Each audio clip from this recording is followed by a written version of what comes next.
A'udhu billahi minash shaitanir rajim, bismillahir rahmanir rahim, assalamu alaikum. Je cherche la protection de Dieu contre le Satan, le lapidé, de par le nom de Dieu, tout clément et tout plein de miséricorde, que la paix soit sur vous. Je vais aborder un sujet qui me tient à cœur, parce que c'est ce que j'avais lancé il y a très très longtemps, et puis ça a fonctionné, je m'en tire pas la gloire, hein. Mais quand je dis surnom, c'est ce que j'avais lancé, et ça a fait tache d'huile apparemment, et ça rend service à certains. C'était il y a près de 40 ans. Je ne suis pas là pour plaire naturellement quand je fais certaines vidéos qui peuvent être choquer, mais je suis quand même dans le respect de la parole et de mes convictions. En fait, je vais aborder le sujet des sermons du vendredi, le khutbah al-Jumu'ah, qui sont faits soit 100% en arabe ou 50% en français, 30% en français, 70% en arabe, 50% en arabe, ou etc. C'est même. Donc, il y a très longtemps, on avait lancé ça, j'avais proposé, et puis c'était un peu difficile à accepter, mais c'est rentré dans l'ordre, comme on dit, dans l'ordre des choses, dans l'ordre du bien. À ce sujet, je vais vous réciter en français, je trouverai en arabe pour les arabisants, mais on ne va pas rester trop longtemps.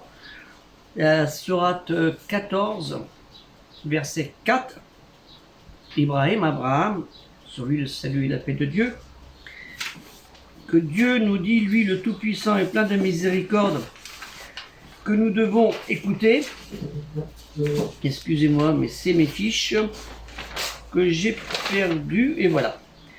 Et nous avons envoyé, et nous, c'est Allah Ta'ala, Dieu le Très-Haut, exalté soit-il, le Dieu, nous avons envoyé deux messagers, avec un S, dans la langue de son peuple, afin de vous éclairer.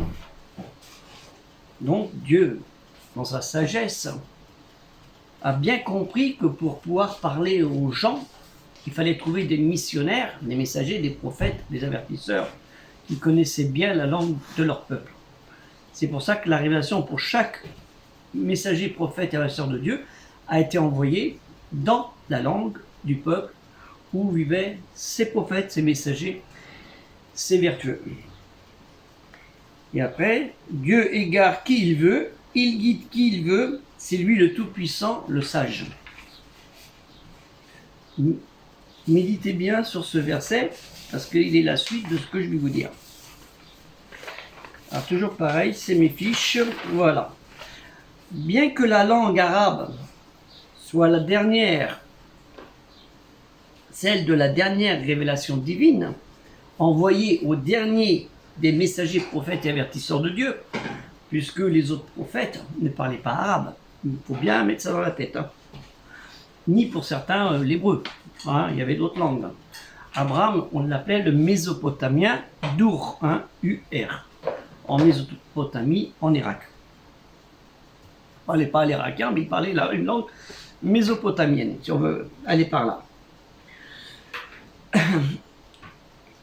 Dieu, naturellement, non engendré, qui n'a pas d'associé, ce qui est très important, puisque c'est la mission primaire qu'ont eu tous les prophètes, du Ahad, un seul Dieu, Ahad en hébreu. Donc ça, c'est très important. Bien que la langue arabe soit d'une beauté, et ça, je ne peux pas le contester, soit d'une beauté et d'une éloquence sans pareil pour sa récitation. Il suffit, quand vous connaissez quelqu'un qui récite Al-Qur'an ou une poésie avec l'éloquence, soit votre cœur il vibre, vos yeux ils pleurent, votre corps il tremble, il bouge, en fonction des propos qui sont donnés. Que ce soit de Al-Qur'an, la révélation récitée, ou une poésie. N'oubliez pas que les Arabes, par la poésie, arrivaient à calmer une guerre, ou en provoquer une, ou en calmer une. Ça, vous avez sans doute appris ça. Et aussi, comme on dit, dans le cercle vertueux littéraire, culturel, philosophique, poésie et autres. La langue arabe, elle est une richesse incommensurable. Bien que Bien que tout cela, je ne pense pas que l'arabe soit vraiment, dans notre territoire, soit vraiment indispensable, important, même si elle est considérée pour le lecteur vertueux, hein, nécessaire, celui qui fait des études, des recherches, ce qui est normal.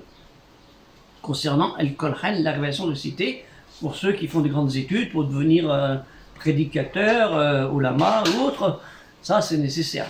Encore plus que ces savants-là, certains apprennent l'hébreu, le grec et le latin. N'oubliez pas, il y a des gens comme ça. Mais je parle pour des personnes qu'on dit d'origine arabe ou berbère, parce que l'arabe c'est un peu, c'est une grande panoplie de diverses populations qui ne parlent pas tous le même arabe. Vous savez très bien ça.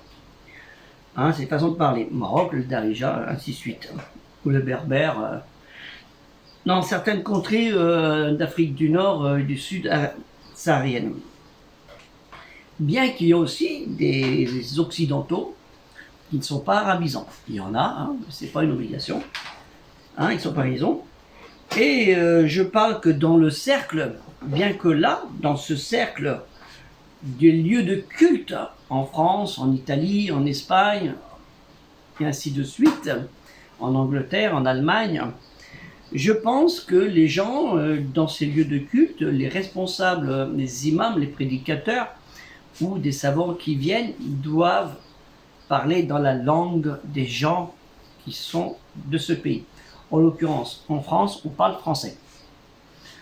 C'est pas plus compliqué que ça. En France, on ne va pas parler l'arabe entre nous. Quand on est dans la rue, entre nous, on parle français. Dans un cercle d'études, on va parler peut-être d'autres langues. Mais dans le commun des mortels, on parle tous, ici par exemple en France, on parle tous en français. Donc, et c'est là où on se comprend mieux. Juste un petit exemple, quand j'étais secrétaire d'une association culturelle et cultuelle sur une ville de l'ouest de la France, en l'occurrence Nantes, quand les gens parlaient en arabe, enfin l'arabe, chacun parlait leur dialecte, hein, tunisien, algérien, marocain, ou ce que tu veux, même irakien, il n'y avait pas d'entente. Chacun faisait sa litanie, sa grand discours, et ça avançait pas, on n'avançait pas, et au bout de 2 heures, on n'avait rien fait. Et on s'est dit un jour, on va essayer de faire tout en français. En un quart d'heure, tout était bâclé. Et tout le monde avait compris. Pour vous dire qu'il n'y a pas du mal à bien comprendre si on veut bien s'entendre. Et ça, c'est important. Donc, je pense que dans cela, les imams, les responsables associatifs, ont grand intérêt à parler dans la langue où vivent les gens. Parce que c'est tout bénef pour eux. Moi, j'ai eu des gens dans notre petite commune qui m'ont dit, moi, l'imam, on a eu un remplaçant, il parle que l'arabe. Il parle très bien l'arabe, hein. Très très bien. C'est un de Mayotte, mais il parle l'arabe, il a fait des études à Al-Azhar en Égypte. Il parle, il a dit, c'est bien, il y a des mots-clés que je comprends. On a des Pakistanais et tout ça, il dit, on a des mots-clés, ça. Mais le reste, où est là, on n'a rien compris de ce qu'il raconte. Si tu fais un prêche, l'imam, que les gens ils ne comprennent pas ce que tu dis, à quoi ça sert, tu as perdu ton temps toi, et tu as fait perdre le temps des autres, et tu n'as aucun bénéfice, et les autres, ils n'ont pas eu de bénéfice, sinon de se concentrer sur les quelques mots qu'ils connaissent en arabe. Puisse-t-il qu'ils comprennent tout le sens des mots en arabe. Et ça, c'est important. Donc, je pense que, personnellement, moi, j'ai lancé cette option qu'on fasse un petit peu de français. On avait commencé les traductions au départ avant de les faire les traductions bilingues. On faisait les traductions sur papier, on l'affichait sur un mur hein, de la mosquée, mesjid plutôt, parce que c'est le lieu de rassemblement. Mosquée, c'est le mot espagnol, hein, mesquita. Donc déjà, ça aussi, hein, c'est bon à comprendre. Et je pense qu'après c'est venu hein, 20%, 35%, 40%, 60% en français, le reste en arabe. Pourquoi pas? Mais moi personnellement, je vais vous dire franchement, au point où on en est, ce serait mieux de faire 100% en français. Concernant le khutbah, salat ou le juma. La salat, la prière elle-même, on le fait, le prêcheur récite en arabe. Bien que si je faisais un peu comme Henri VIII, je dirais tout en français. Mais bon, ça c'est mon avis à moi personnel. Je ne veux pas faire de sacrilège pour certains, mais au départ, si on ne faisait pas la messe en latin, c'était le sacrilège. Je pense pas que ce soit un sacrilège de réciter Al-Qur'an en français. Je ne pense pas. C'est déjà un bien, parce que ça permet à ceux qui n'ont pas cette connaissance déjà d'aller en avant et plus tard, Inch'Allah, si Dieu le veut, qui s'améliorent dans la langue arabe, hein, dans le matriciel, la matrice, parce que le matriciel, c'est le Rahma, hein, c'est ça, le matriciel, la matrice de la lecture, la mère de la lecture. Rahmat Allah, al-kitab, Rahma al-kitab. Donc je pense que c'est important d'aborder, de travailler là-dessus, et je demande aux responsables associatifs, culturels, entre guillemets, parce qu'il n'y a pas trop, hein, parce qu'on imbrique la langue arabe dans la culture, mais c'est à titre théologique, donc c'est pas trop culturel, hein, c'est plutôt culturel, faut pas tricher, hein. Allah Ta'ala n'aime pas les tricheurs, n'aime pas les menteurs, hein. Vous qui êtes des responsables associatifs, vous devrez en prendre considération. Donc je pense que ce serait une bonne chose. Je voudrais que vous me donniez votre avis. Libreté, hein, en fait, il n'y a aucun problème. Hein, j'en ai reçu plein sur le dos, alors ça y est, il est habitué, il est venu dur. Donc vous pouvez au contraire aborder, donner des idées, voir est-ce que dans votre ville, l'imam il fait en français, un petit peu, moyennement, bzef, beaucoup, ou s'il ne fait pas du tout, et qui ne veut pas. Hein, parce que ça, il y en a, moi je ne veux pas, le français, j'ai la carte nationale, mais je ne veux pas parler le français. Malheureusement, ça existe. Donc voilà, je voudrais avoir votre avis là-dessus et savoir si on peut avancer progressivement, parce que notre travail, c'est pas d'être du communautarisme, hein, apprendre l'arabe pour faire la petite communauté arabophone entre nous, hein, ou l'arabité, comme ça avec les autres, ils dégagent, on n'a pas besoin d'eux. Ben non, parce que notre travail, c'est d'amener la révélation aux autres, à ceux qui n'ont pas eu cette chance, cette baraka, d'avoir reçu cette révélation divine, hein, dans leur cœur. Hein, qui a été envoyé par une multitude de prophètes, hein, tels Abraham, Jacob, Joseph, Moïse, Salomon, le sage, Kman, Cham, qu'on dit en hébreu, hein, le sage, Jésus, enfin il y a eu Jean-Baptiste, Yahya, Jean-Baptiste, hein, le cousin de Jésus, Jésus fils de Marie, et Mohammed sallallahu alayhi wa sallam, sur lui le salut et la paix, et sur lui et sur eux le salut et la paix de Dieu naturellement. Et ça c'est important, hein, parce que comme je vous l'ai dit, et nous, Sourate 14, verset 4, Abraham, et nous n'avons envoyé de messagers dans la langue de son peuple, que dans la langue de son peuple. Donc c'est pour ça que je me réfère à ce verset, cette parole de Dieu, Allah Ta'ala, lui le Hillah, qui puisse nous faire raffermir sa parole dans notre cœur, déjà modérément et peut-être intensément si on a maîtrisé la lecture. Hein, il ne faut pas apprends l'arabe, le français, tu n'as plus le droit de parler français. Hein. Non, il y en a, ils ont pété des câbles. Hein.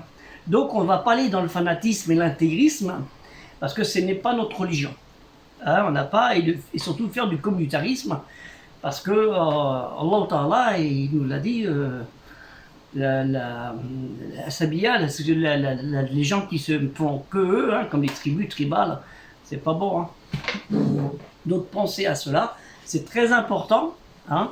Et au propos du prophète Mohammed sallallahu alayhi wa sallam, sur lui le salut et la paix, dans son fameux sermon, dernier sermon, quelques mois avant de mourir, à Arafat, où il a dit il n'y a pas de différence, hein, descend tous d'Adam. Il n'y a pas de différence entre un arabe, un non-arabe, etc. Par quoi déjà? Le degré de la piété. Ah, son intention à piété. Elle émane, la foi, la crainte, le taqwa.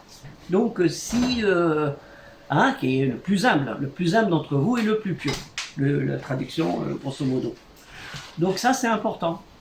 Hein, c'est pas parce que tu es un arabe que tu connais mieux que les autres. J'en ai eu un qui me l'ont dit. Hein. Parce que bon, toi tu es un français, tu as un sous-musulman. Mais c'est pas grave, Dieu il connaît qui est le dessus et celui qui est en dessous.